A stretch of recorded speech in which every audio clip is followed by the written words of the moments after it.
их хурлын даргад хандаж нэг хүсэлт тавья.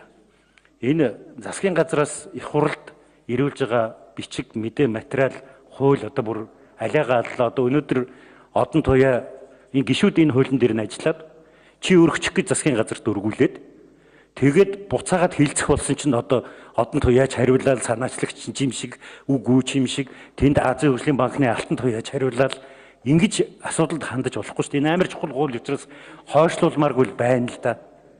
Тэгвэл ингэж одоо яамаа ийм байдлаар хандаж яадаг.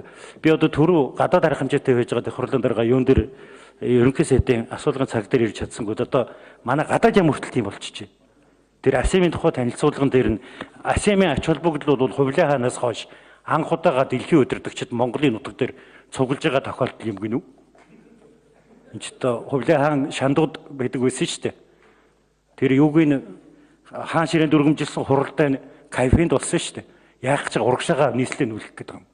Тэгээ ямар учиртай утгатай тийм балаа юм бичиж оруулж ирээд байна. Тэгээд ийм юмнууд их ирээд байгаа учраас бүр төсвөрөө алдаж хэлж байна. Энэ засгийн газар одоо энэ хэрэглэхийн дарга сууж байгаа учраас баяр цагт сайдаа та энийг нэг бүр нэг хатуу анхаараач. Ийм байдалтай бие биенээс өөрөөсөө асуугаад өөрөө хариулаад явдаг хэлцүүлэг улсын хурал дээр бол нэг хэмээргүй л байна.